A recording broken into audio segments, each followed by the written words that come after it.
네, 오늘 마침내 사무엘하 4장에서 사울 왕의 가문은 마침내 그 결말을 보게 되는 것입니다.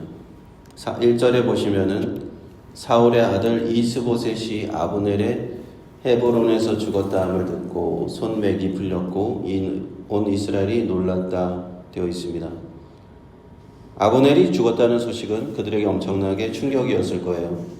아브넬은 북이스라엘 이스보셋을 왕으로 세운 그 주동자였고 가장 권력자였는데 그가 죽임을 당했기 때문에 그렇죠. 이스라엘 사람들도 모두 깜짝 놀랐습니다.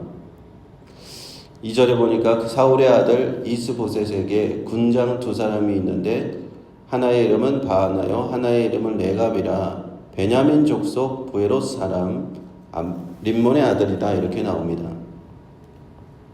이스보셋 수하의 두 지휘관 군 지휘관 이름이 등장하는데 바하나와 레갑입니다. 바하나, 레갑. 그리고 그 조상들에 대해서 자세히 기록을 해요. 그들이 출신을 정확히 밝히고 있는데 이것이 되게 중요합니다. 여기서 그들이 어떤 사람들이었는지가 중요한 거예요. 그래서 베냐민 족속 브에롯 사람이었다 이것을 특히 강조해서 쓰고 있습니다. 베냐민 지파 사람이라는 게 왜 중요할까요? 그것은 이들이 이스보셋을 죽이게 되잖아요. 그런데 이 사람들이 도대체 누군데 이스보셋을 죽였는가 하는 것이죠. 그들은 사울 왕이 원래 속하였던 그 베냐민 지파 사람이었던 거예요. 사울 왕이 베냐민 지파 사람이고 사울 가문에 대한 지지도가 가장 높았던 그렇지 않습니까? 자신의 출신의 왕이 나왔고 아직도 우리가 그 왕의 후계를 그 왕의 아들이죠. 이스보셋을 왕으로 지지하고 있는 사람들 가운데서 이 암살자가 나왔다는 것이 중요한 것입니다. 한때는 가장 든든한 후원자들이었을 것인데 이제는 등을 돌려버린 것이죠. 그리고 이스보셋을 살해할 뿐만 아니라 그것으로 다윗에게 가서 다윗의 환심을 사려고 하는 그런 모습을 보인다 하는 것입니다. 군대 장관 아브넬이 죽고 나서부터는 이 북쪽 이스라엘 나라는 심한 요동을 일으킨 것으로 보여요. 더 이상 이스보셋에게는 큰 힘이 없었고 아브넬이 죽었기 때문에 이제 북쪽 나라는 이제 끝장이 났다라고 생각한 것 같아요. 그래서 그 중에 두 사람이 재빠르게 반역을 저지른 것이죠. 자기들이 섬기던 이스보셋을 암살한 겁니다. 그래서 오늘 말씀 사무엘하 4장 이 성경 말씀이 강조하는 바는 무엇인가? 이 아브넬의 죽음과 다윗은 전혀 상관이 없다는 것이 첫 번째죠. 우리가 앞장에서 보았습니다. 아브넬의 죽음과 다윗은 전혀 상관이 없었고 오늘 보니까 이스보셋의 죽음과도 다윗은 전혀 상관이 없었다는 얘기입니다.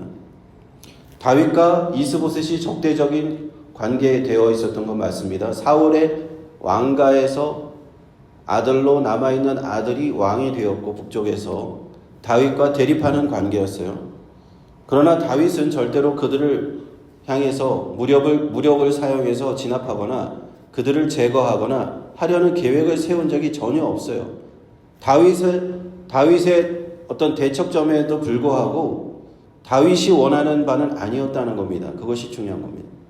그런데 아브넬은 요압의 손에 죽었고 이렇게 이스보셋은 자기들 부하 손에 반역으로 죽었다는 겁니다. 그렇기 때문에 다윗이 그런 것의 원인이 아니다라는 것을 성경은 특히 강조하기 위해서 이 두 사람의 족보를 자세히 기록한 이유가 그것입니다. 그리고 4절 말씀을 보시면 사울의 아들 요나단에게 절뚝발이 아들 하나가 있으니 이름은 무비보셋이라 전에 사울과 요나단의 죽은 소식이 이스라엘에서 올 때에 나이 5살이었는데 유모가 얹고 도망하더니 급히 도망함으로 아이가 떨어져 절개되었더라 되어 있습니다. 갑자기 또 이 흐름과 상관없는 한 절이 이렇게 딱 끼어든 느낌이에요. 이스보셋과 이름이 비슷한 무비보셋이 그 무비봇에 대한 간략한 소개가 나옵니다. 이제 이스보셋이 죽게 되면 사울 왕의 자식은 다 없어지고 남아있는 사람이 딱 한 사람이 있는데 그 사람이 무비보셋이기 때문에 여기서 소개를 해주는 겁니다. 무비보셋은 사울과 요나단이 죽었을 때 5살이었고 유모가 놀라서 도망가다가 아이를 떨어뜨려서 다리를 절게 되었다. 그런 내용이에요. 그래서 서열로 따지면은 사울 왕이 죽고 아들들도 다 죽고 이제 왕을 계승할 수 있는 마지막 사람이 한 사람이 있는데 그 사람이 무비보셋이기 때문에 그 사람을 사울 왕의 손자 무비보셋을 소개하는 겁니다. 그러나 그 사람을 소개하면서 그 사람이 왕을 계승할 만한 사람이 못 된다라는 것을 암시해주는 그런 역할을 하기 위해서 여기 기록하는 겁니다. 왕이 되지 못하는 이유는 첫 번째는 너무 어리다는 것이고요. 두 번째는 다리를 절었다는 겁니다. 그런 것을 왕이 되기에는 당시에는 왕이 될 수 적합하지 않은 그런 조건이에요. 그러므로 사울 왕의 가문은 여기서 이제 끝이 나는 거예요.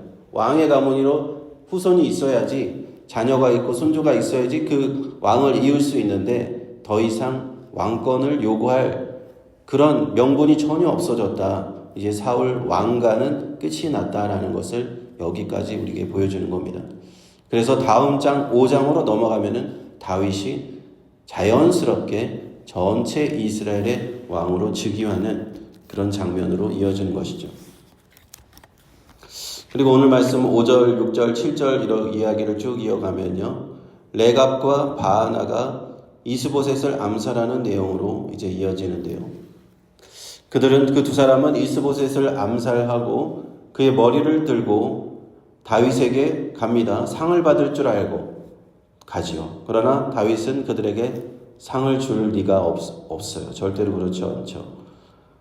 이전에 사울 왕의 죽음을 전했던 그 아말렉 사람도 다윗은 그 거짓 보고에 대해서 처벌을 했던 사람인데 당연히 이들은 무고한 자의 피를 흘렸잖아요.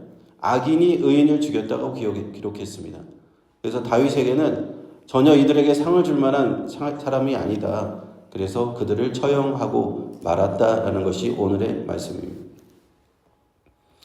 이로써 사울 왕가는 이제 그 명맥이 완전히 끊기게 된다 하는 것입니다. 사무엘상 13장의 예언을 한번 생각해 보십시다. 선지자 사무엘이 예언을 했잖아요. 하나님의 말씀을 거듭거듭 불순종했던 사울 왕에게 내려진 예언. 너의 나라가 길지 못할 것이다.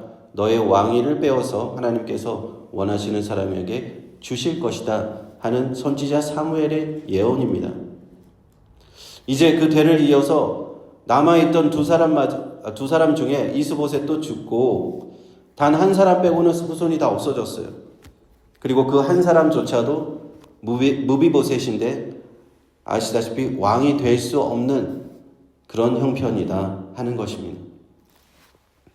우리는 사무엘하 이 내용들을 보면서 하나님의 말씀이 어떻게 이루어지는지 선지자 사무엘을 통해서 주신 하나님의 그 예언의 말씀이 어떻게 하나도 땅에 떨어지지 않고 이루어지는지 우리는 살펴봅니다. 우리 사무엘이 어렸을 때 그랬잖아요. 사무엘이 어렸을 때 여호와 하나님의 음성을 듣고 선지자가 된 이후로 그 뭐라고 기록되어 있습니까? 사무엘은 온 백성이 선지자인 것을 알았는데 왜냐하면 사무엘의 말이 땅에 떨어지는 것이 하나도 없었다 하는 겁니다. 사무엘을 통해서 주신 그 여호와 하나님의 말씀은 하나도 땅에 떨어지지 않는 것입니다. 그러므로 우리 주 예수님을 믿는 성도님들이 우리가 깨닫고 알아야 될 것은 무엇입니까? 우리가 하나님의 말씀 앞에서 항상 겸비한 삶을 살아야 된다는 거예요. 겸비한 삶. 하나님의 말씀을 우리가 소중히 여기고 하나님의 말씀을 귀하게 여기라는 것이죠. 하나님을 경외하고 예수님의 말씀을, 예수님의 가르침 한 말씀 한 말씀을 우리가 귀히 여기고 소중히 여기는 그런 삶을 살아야 됩니다. 성령을 근심하게 하지 말라고 했습니다. 성령의 음성에 귀를 기울이면서 살아가야 돼요. 그것이 우리가 오늘 말씀을 통해서 배우는 하나님 앞에서 겸비한 삶입니다. 사울의 마지막과 다윗의 삶을 이렇게 다윗을 축복하시는 그 삶을 볼 때 사울의 가문은 점점점 쇠약해지고 다윗은 점점점 강해지는 그것이 하나님께서 그렇게 하시는 거잖아요. 다윗이 그 사람들 죽인 것 아닙니다. 그러나 하나님께서 다 그렇게 정리하시는 거예요. 우리 하나님께서 우리 오늘날 예수 믿는 우리들에게 요구하시는 삶은 어떤 삶입니까? 바로 그러한 삶이에요.